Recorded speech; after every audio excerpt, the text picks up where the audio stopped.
Hi friends, welcome back to my channel smart Telugu house wife.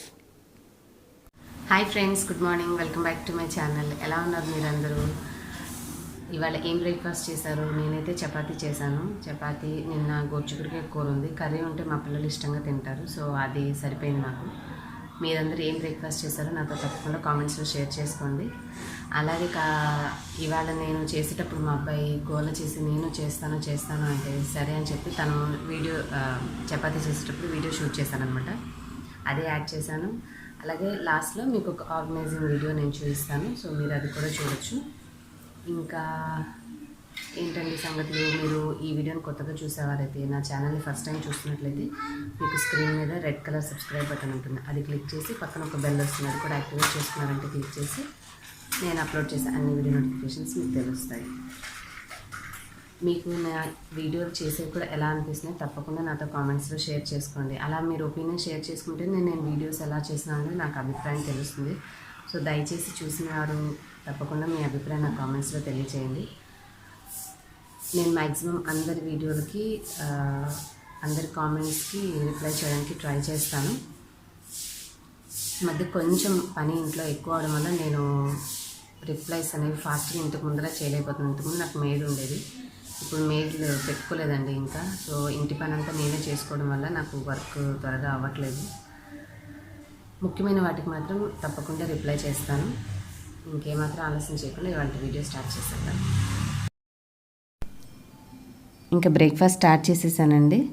Chapati చేస్తున్నాను. Last time నేను soft chapati ఎలా చేయాలి అనే వీడియో అప్లోడ్ చేశాను. ఆ వీడియోలో మీకు క్లియర్గా నేను చూపించాను, కానీ చపాతీ అనేది పొంగలేదని చెప్పి ఒకళ్ళు ఇద్దరు అడిగారండి నన్ను కామెంట్స్లో. దానికోసమనే మనం చపాతీ పొంగేలాగా రావాలంటే ఎలా చేసుకోవాలో ఈ వీడియోలో చూపించాను మీకు.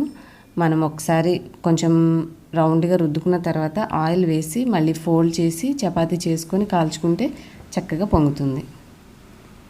దూరంగా పెట్టి చేయడం వల్ల మీకు కనిపించట్లేదేమో, నేను మళ్ళీ దగ్గరికి తీసుకొచ్చేసి సెకండ్ది చపాతీ ఇంకొకటి చేస్తాను. మీరు చూస్తే ఈ విధంగా చేసుకుంటే మనకి చక్కగా పొంగుతుందన్నమాట.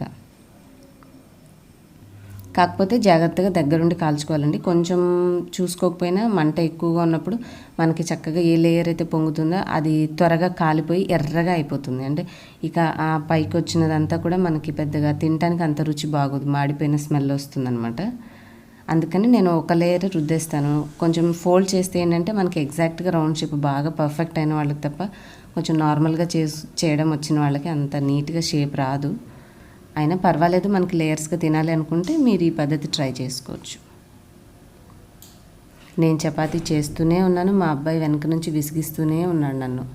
నేను చేస్తా చపాతీ, నేను చేస్తాను, నాకు రాదని, నేను పెద్దవాడిని అయ్యాను, నాకు వచ్చు అని అంటే ఇక సరే, సమ్మరే కదా, మళ్ళీ స్కూల్స్ స్టార్ట్ అయితే ఎటు వాళ్ళకి అవకాశం ఇవ్వలేము.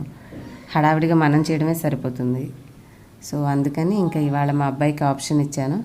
నేను చేసిన ఇది అయిపోయిన తర్వాత తను చేస్తాడు, చూద్దురు.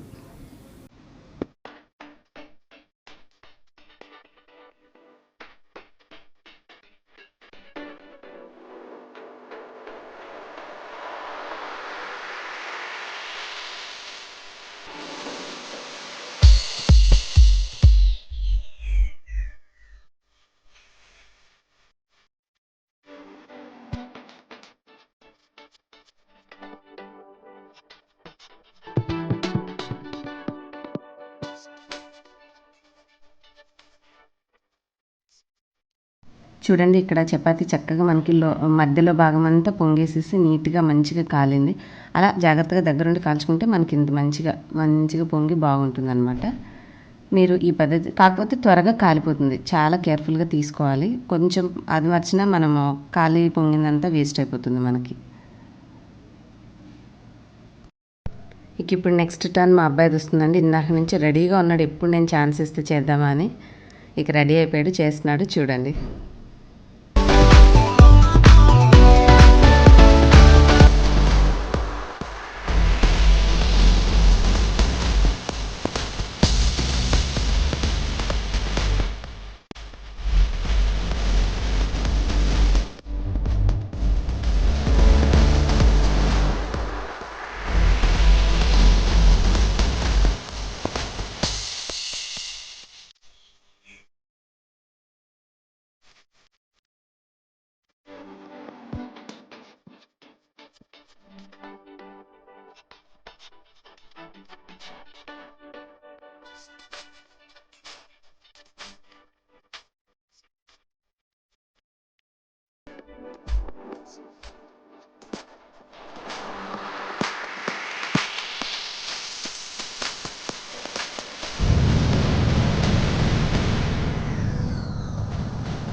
తను బ్రేక్ఫాస్ట్ అయిపోయిందండి. ఇప్పుడు చక్కగా తినడానికి వెళ్ళిపోతున్నాడు. ఇప్పుడు ఆర్గనైజింగ్ వీడియో చూద్దాము. ఈ వీడియోలో నేను పెద్ద పెద్ద కవర్స్ మనం ఎలా చక్కగా ఆర్గనైజ్ చేసుకుని ఒక బాక్స్లో సర్దుకోవచ్చో మీకు చూపిస్తున్నాను. మనం ఇలా చేసుకోవడం వల్ల యూజ్ ఏంటంటే, మనం ఎప్పుడైనా షాపింగ్కి వెళ్ళాలి అనుకున్నప్పుడు ఆర్గనైజ్డ్గా ఉంటే ఇంట్లో గుర్తుంటాయి.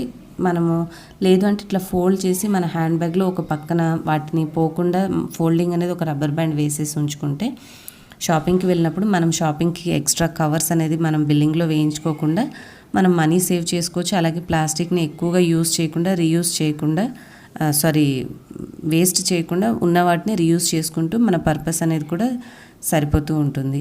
సో అలాగా ఎక్కువ కవర్స్ యూజ్ చేయకూడదనే ఉద్దేశంతో నేను ఉన్న వాటిని ఈ విధంగా ఫోల్డ్ చేసి జాగ్రత్తగా, ఇంతకుముందు బూస్ట్ బాక్స్ ఉంటే దాంట్లో పెట్టానండి. తర్వాత ఈ చాక్లెట్ కవర్ బాక్స్ ఉండడం వల్ల ఇది కొంచెం పెద్దగా ఉంది. సో నాకు ఇంకొంచెం 2-3 కవర్స్ ఎక్స్ట్రా ఉన్నాయి, అవి కూడా సర్దుకోవడానికి ఈజీగా ఉంటుందని చెప్పేసి ఇలా ఆర్గనైజ్ చేసుకుంది. ఈ చేసుకున్న దగ్గర నుంచి ఏంటంటే మనం మర్చిపోకుండా నేను 1 or 2 కవర్స్ నా హ్యాండ్ బ్యాగ్లోనే ఉంచుకుంటాను. ఎప్పుడైనా అనుకోకుండా షాపింగ్కి వెళ్ళినా, కూరగాయలైనా సరుకులకైనా మనం అక్కడ మళ్ళీ బిల్లింగ్లో ఎక్స్ట్రా కవర్ తీసుకోకుండా ఉంచుకోవడానికి ఇది ఐడియా బాగా ఉపయోగపడుతుంది ఇలా చేశాక. అందుకని మీతో ఇవాళ ఈ వీడియోలో షేర్ చేశాను. ఇంకొకటి, ఇదే విధంగా మీరు ఈ బాక్స్లో మనకి రోజు వచ్చే ప్లాస్టిక్ కవర్స్ ఉంటాయి కదండి, పాలిథిన్ కవర్స్, క్యారీ బ్యాగ్స్, వాటిని ఇందులో పైన మీరు ఇప్పుడు చూసినట్టుగా మడతైపోయినా సరే లోపల కుక్కేసి క్లోజ్ చేసేసి బాక్స్కి ఫ్రంట్లో కొంచెం చిన్న సర్కిల్ సిజర్తో కట్ చేసి సర్కిల్ చేసారంటే మీరు అక్కడ నుంచి కావాల్సిన పాలిథిన్ చిన్న కవర్ ఏదైనా క్యారీ బ్యాగ్ లాంటిది కావాలంటే పిక్ చేసుకోవచ్చు. అది ఇంకొక ఆర్గనైజేషన్. అంటే నేను ఇందులో చూపించలేదు, జస్ట్ మీకు డెమో ఎక్స్ప్లెయిన్ చేస్తున్నాను. ఇక్కడ ఆల్రెడీ ఓపెన్ ఎట్లా ఉందో అట్లా ఒక చిన్న సర్కిల్ చేసుకున్నారంటే నచ్చిన కవర్ కావాలన్నప్పుడు ఊరికి అక్కడ ఇక్కడ పడేయకుండా ఒక బాక్స్లో పెట్టేసి తీసుకోవచ్చు. చాలా ఈజీగాను ఉంటుంది, ఆర్గనైజ్డ్గాను ఉంటుంది. మనం ఊరికి కవర్స్ కూడా షాప్ నుంచి తెచ్చుకోకుండా మనకు ఉన్న వాటిని మళ్ళీ మళ్ళీ రీయూజ్ కూడా చేసుకోవచ్చు. హోప్ మీ అందరికీ ఈ ఐడియా నచ్చిందని అనుకుంటున్నాను. నచ్చితే లైక్ చేసి షేర్ చేసి మీ అభిప్రాయం నాకు కామెంట్స్లో తెలియచేయండి. Thanks for watching. Bye bye.